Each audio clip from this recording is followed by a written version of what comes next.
느부갓네살 왕이 죽고 벨사살이 섭정왕으로 있을 때의 일입니다. 사실 바벨론 제국의 역사를 보면 이 느부갓네살 왕하고 또 벨사살 이 섭정왕 이 중간에는 여러 왕들이 있었습니다. 그러나 그들 대부분은 짧게 통치하다가 이 다음 사람에게 왕위를 물려주었는데요. 그러다가 이 바벨론이 망하게 될 때는 사실상 마지막 왕이 누구였냐면 이 벨사살의 아버지 나보니두스였습니다. 나보니두스 왕은 이 바벨론 수도에 거의 있지 않고 계속해서 이 변방에 나가서 있었기 때문에 실질적으로 이 바벨론 수도에는 이 벨사살만 있었습니다. 그래서 이 벨사살은 아버지를 대신해서 바벨론 수도를 지켰던 섭정 왕이었고, 마지막 이 바벨론이 멸망할 때에 바벨론 수도에 있었던 왕이 바로 이 벨사살이었습니다. 이것을 우리가 추측할 수 있는 이 기록이 있는데, 본문 7절 하반절을 보시면 이렇게 기록되어 있습니다. 7절의 하반절의 말씀을 보면요, 이 글자를 읽고 그 해석을 내게 보이면 자주색 옷을 입히고 금사슬을 그의 목에 걸어 주리니 그를 나라의 셋째 통치자로 삼으니라 하니라. 이 자신 이게 어떤 이야기를 하냐면, 이 자신 앞에 있는 이 글자를 해석하면 자주색 옷도 입혀주고 금사슬 목걸이도 걸어주고 또 셋째 통치자로 삼겠다라고 말을 하고 있는데요. 이 왜 둘째 통치자가 아니라 셋째 통치자라고 이야기를 하냐면 자신이 둘째 통치자이기 때문입니다. 아버지인 나보니두스가 첫 번째 통치자였고 또 자신이 둘째 통치자이기 때문에 만약에 이 글자를 해석하면 내가 셋째 통치자로 삼아주겠다라고 이야기를 하고 있는 것입니다. 아무튼 이 벨사살은 이 바벨론이 메대와 바사 연합군에게 멸망당할 때에 바벨론 수도를 지켰던 섭정왕이었다라고 말할 수가 있습니다. 그런데 오늘 이 본문에서 이 벨사살은 멸망을 앞두고, 이 바벨론의 멸망을 앞두고 무엇을 하고 있다고 이야기를 하고 있을까요? 1절의 말씀을 우리가 함께 읽겠습니다. 벨사살 왕이 그의 귀족 1000명을 위하여 큰 잔치를 베풀고 그 1000명 앞에서 술을 마시니라. 지금 무엇을 하고 있나요? 바벨론이 멸망을 앞두고 있는데 벨사살 왕이 귀족 1000명을 데리고 연회를 베풀고 있다라고 이야기를 하고 있습니다. 바벨론이 멸망당할 것을 한치 앞도 모르고 연회를 베풀고 있다라는 것이죠. 그리고 그곳에 선대 왕이었던 이 느부갓네살이 예루살렘 성전에서 가져왔던 이 성전 그릇들이 있었는데 그것을 다 가지고 오라라고 이야기를 합니다. 그 성전 그릇으로 말미암아 이렇게 술을 마시고자 가지고 오라고 했던 것이죠. 이 과거 남유다를 멸망시킬 때에 예루살렘 성전에서 가지고 왔었던 이 성전 그릇들이었습니다. 금과 은으로 되어 있었던 이 그릇들인데 이 그릇들에 술을 부어서 우리가 함께 마시자라고 이야기를 하는 것이죠. 술을 마실 뿐만 아니라 마시면서 그들이 섬기고 있는 금과 은과 구리와 쇠, 나무, 돌로 만든 신들을 찬양했다라고 이야기를 하고 있습니다. 벨사살이 지금 하고 있는 이 행동은 이 하나님에 대해서 신성모독하는 일이었습니다. 분명 그것이 하나님께 예배할 때에, 하나님께 제사할 때에 사용되는 그런 도구라는 것을 알고 있었습니다. 그 사실을 알고 있었음에도 불구하고 버젓이 자신들의 유흥을 돋우기 위해서 사용했다라는 것이죠. 심지어 그는 교만하여서 자신들이 섬기고 있는 신들이 하나님보다 더 위대하고 능력 있는 신이라고 여기면서 찬양했다라고 이야기를 합니다. 이 벨사살 왕은요, 선대 왕이었던 느부갓네살이 그의 교만함으로 말미암아 왕의 자리에서 쫓겨났다가 다시 돌아왔다라는 그 사실을 알고 있었음에도 불구하고, 그 역사를 알고 있었음에도 불구하고 그렇게 교만하게 살았다라는 것이죠. 이 벨사살의 교만함은 하나님을 패배한 신으로 여기고 하나님을 업신 여기면서 조롱하는 그런 결과를 낳았다라는 것입니다. 자, 그럴 때에 이 벨사살이 하나님을 신성모독하고 있던 그때에 손가락이 나타났습니다. 정확히 말씀드리면 이 손가락이라고 말하는 이 히브리어는 파스예다라고 이야기하는데 이 손가락하고 손등을 이야기합니다. 그러니까 이 벨사살이 본 것은 이 손등하고 손가락, 이 손 전체를 이야기하고 있는 것인데요. 그 손이 이 글씨를 쓰고 있었다라는 것입니다. 글씨를 쓰고 있는 것을 벨사살이 보게 되었고 그로 말미암아 놀랬다라고 이야기합니다. 이 글자는요, 왕이 앉아 있는 그곳에서 바라보는 쪽, 즉 저 이 반대쪽에 있는 이 촛대가 놓여 있는 석회벽 위쪽에 글자가 쓰여지고 있었다라는 것입니다. 이 상황을 본 벨사살은 두려워 떨었습니다. 이 본문 6절의 말씀을 보면요, 얼굴빛이 변했다, 즐기던 얼굴빛이 변했다라는 겁니다. 얼굴이 뭐 흑색으로 변했다라고 이야기를 하기도 하는데, 즐기던 얼굴빛이 변하고 생각이 번민하여서 넓적다리가 녹는 듯하고 그의 무릎이 서로 부딪혔다라고 이야기를 하고 있습니다. 한마디로 무서워 떨었다라는 것이죠. 글자가 쓰이는 것을 보면서 무서워 떨면서 크게 소리를 지르게 되고, 그 소리를 듣고 바벨론의 지혜자들이 모였습니다. 바벨론의 지혜자들을 다 불러 모아서 지금 자신의 눈앞에 쓰여진 글자가 어떤 글자이며 또 그것이 무엇을 이야기하는지 해석해내라 라고 이야기합니다. 그러니까 왕은 심지어 그 글자가 보임에도 불구하고 그 글자가 어떤 글인지 또 그것이 어떻게 해석해야 되는지도 알지 못하고 있다는 것이죠. 벨사살은 자신의 눈앞에 쓰여진 그 글자를 해석하는 자에게 큰 상과 함께 나라의 셋째 통치자로 삼겠다라고 이야기하고 있습니다. 지금까지 쭉 다니엘서 1장부터 지금까지 쭉 이 다니엘서를 읽으면서 드는 생각이 있습니다. 비슷한 상황들이 계속해서 반복하고 있죠. 어떤 상황들이 반복되고 있냐면 다니엘의 지혜와 바벨론의 석학들 또는 술객들의 지혜가 환상이나 꿈 또는 기적과 같은 일로 인하여 계속해서 비교되고 있는 것을 볼 수가 있습니다. 그러니까 바벨론의 지혜자들과 또 다니엘과 서로 비교되고 있다는 것이죠. 그것이 1장부터 비교되고 있습니다.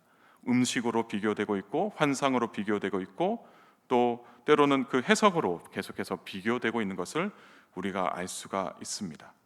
그때마다 바벨론의 지혜자들은 한계에 부딪히게 되고요, 그때마다 다니엘은 그 한계를 뛰어넘어서 하나님의 뜻을 말하는 그런 역사가 있었다라는 것입니다. 그러면 이번에는 달랐을까요? 이번에는 좀 바벨론의 지혜자들이 조금 더 지혜롭게 이야기를 했을까요? 아니요, 똑같은 일이 일어나고 있다라는 것이죠. 이 벨사살이 왕의 지혜자들을 불러 모아서 벽에 적힌 그 글씨를 읽고 해석하는 자에게 큰 상을 주고 셋째 통치자로 삼겠다고 했지만 그 아무도 읽거나 해석할 수 있는 사람들이 없었다라는 것입니다. 그래서 이 벨사살은 번민에 사로잡힐 수밖에 없었다라고 이야기하고 있습니다. 그런데 옆에 있던 왕비가 이 벨사살에게 다니엘에 대해서 언급하고 있습니다. 느부갓네살 왕 그 당시에 지혜자들의 어른으로 삼을 만큼 다니엘은 지혜로운 사람이라고 소개를 하고 있는 것이죠. 그래서 느부갓네살 때부터 다니엘이 마음이 민첩하고 지식과 총명이 있어 꿈을 잘 해석하고 은밀한 일을 밝히며 의문을 풀 수 있는 그런 말을 전했다라고 이야기했습니다. 그래서 이 다니엘은 벨사살의 부름을 받게 되고요, 왕궁으로 들어오게 됩니다. 그래서 벨사살이 이야기하는 것이 무엇이라고 이야기하냐면 13절 하반절의 말씀을 보면요, 내가 나의 부왕이 유다에서 사로잡아온 유다 자손 중에 그 다니엘이냐라고 이야기합니다. 그러니까 느부갓네살 왕 때에 너가 사로잡혀 온 유다 자손 중에 한 명이냐, 그렇게 이야기한 것이죠. 왕비가 분명히 이 다니엘을 바벨론 지혜자들의 어른이라고 소개했음에도 불구하고 여전히 벨사살에게는 포로가 되어서 잡혀온 유다 자손 중 한 명이라고 이야기를 하고 있는 것이죠.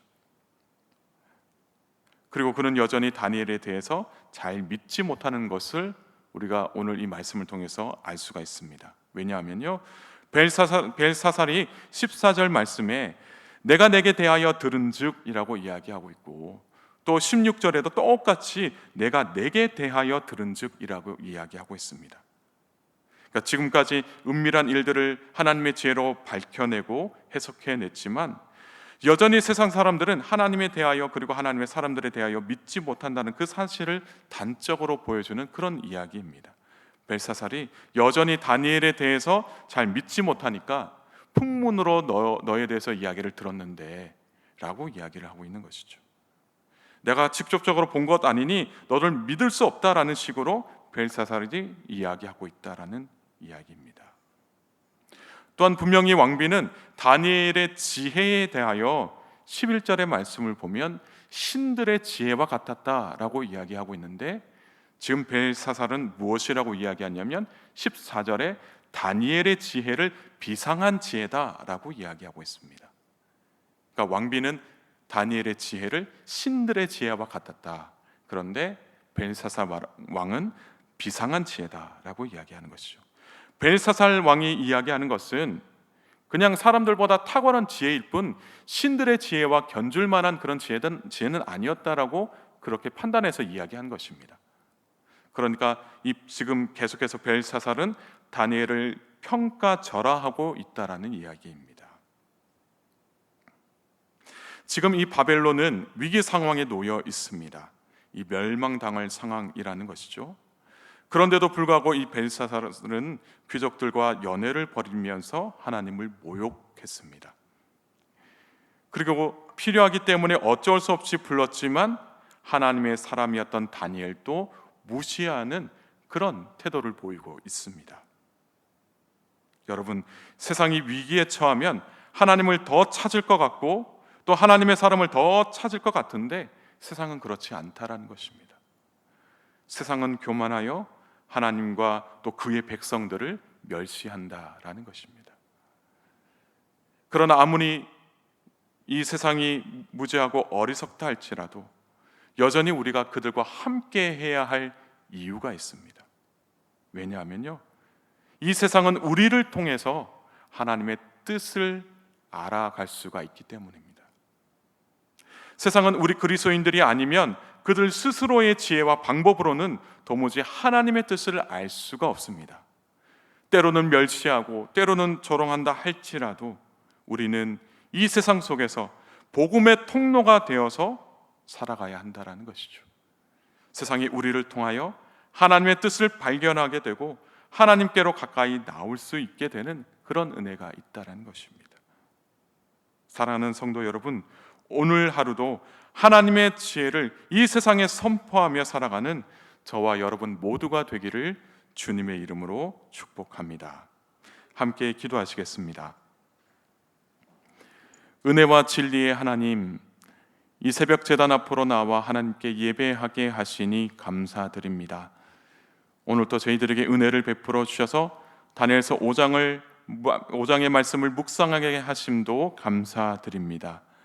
특별히 주님, 이 벨사살 왕이 나라가 위기에 처해 있음에도 불구하고 여전히 욕망과 정욕에 사로잡혀 연애를 베풀고 또 교만하여 하나님을 모욕했습니다.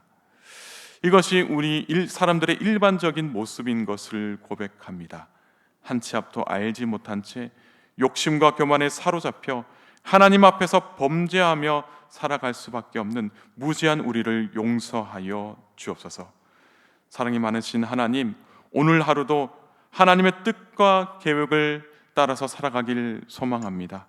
이 세상이 여전히 하나님의 뜻을 알지 못하고 하나님의 계획을 알지 못한다면 친히 우리를 복음의 통로로 사용하여 주셔서 이 세상이 우리를 통하여 하나님의 뜻과 계획을 발견할 수 있도록 주님 은혜 베풀어 주옵소서. 그래서 이 세상에 하나님의 뜻과 계획을 알지 못한 채 마지막 순간까지 그렇게 살아가는 사람들이 없게 하시고 하나님의 크신 계획을 깨달아 하나님을 영접하는 은혜를 베풀어 주옵소서. 사랑하는 교우들의 삶 가운데 주님 함께하여 주셔서 우리 사랑하는 교우들이 복음의 통로로 살아가는데 부족함 없게 하옵소서. 사랑하는 우리 교우들의 가정과 일터를 지켜주시고 또한 가는 그 모든 삶의 자리마다 주님께서 함께 동행하여 주셔서 우리 사랑하는 교우들 복음으로 승리하는 삶을 살아가게 하옵소서. 오늘 하루도 함께 하실 것을 믿사오며 감사드리며 예수님의 이름으로 간절히 기도드리옵나이다. 아멘.